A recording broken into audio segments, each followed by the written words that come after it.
Welcome friends. Grant in এইডদের যে বকেয়া DA সেটা মেটানো নিয়ে সরকার পক্ষের সঙ্গে কি কি আলোচনা হয়েছে তার একটা কিন্তু কথোপকথন যেটা আমরা জানতে পারছি যে সংগ্রামী যৌথ মঞ্চের ভাস্করবাবুর সঙ্গে কিন্তু একটা কথা হয়েছে নবান্নের। এই নবান্নের সঙ্গে যে কথা হয়েছে তার মূল যে জিস্ট সেটা কিন্তু আমরা এই ভিডিওতে শুনে নেব। আপনারা শুনুন, দেখুন যে গ্র্যান্ট ইন এইড নিয়ে সরকারের এই মুহূর্তে কী মানে ইচ্ছা, সেটা কিন্তু এই যে কথোপকথন তার মধ্যে কিন্তু প্রকাশ পাচ্ছে। তারা খুব জোর দিয়ে যেটা বলেছেন যে একটা কথা সকলকে বলুন যে গ্রান্টি নেট যেন এটা না ভাবে যে আমাদেরকে সরকার মেটাবে না, আমরা মিটিয়ে দেব।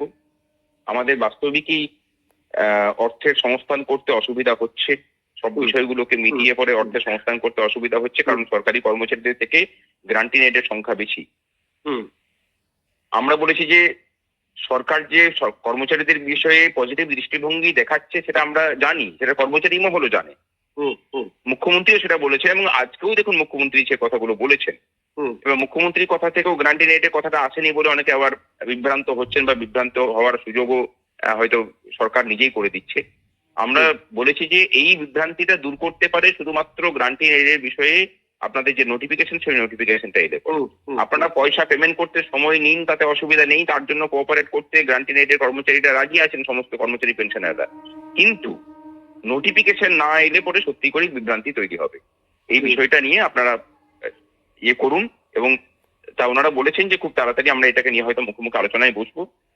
তা আমরা সুপ্রিম কোর্টে শুনানির কথা বলেছি, আমরা বলেছি সুপ্রিম কোর্টে শুনানি আছে, সেখানে কিন্তু আমরা এখানে জোরদার করি এর ব্যাপারটাকে তুলবো। ভাস্করবাবুর কথাতে কিন্তু একটা জিনিস পরিষ্কার যে ভাস্করবাবুরা নবান্নের সঙ্গে রীতিমতো যোগাযোগ রাখছে এই বিষয়ে। একই সঙ্গে সুপ্রিম কোর্টে যে শুনানি রয়েছে আগামীকাল, সেই শুনানিতেও তারা কিন্তু একদম কোমর বেঁধেই লড়বেন, সেটাও কিন্তু ওনার কথায় প্রকাশ পাচ্ছে। যাই হোক, অনেক ধন্যবাদ। আগামীকাল এই যে শুনানি আছে, সেই শুনানিতে সুপ্রিম কোর্টে কী হয় সেদিকে আমরা নজর রাখছি, আপনারা নজর রাখুন।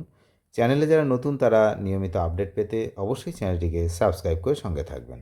ধন্যবাদ।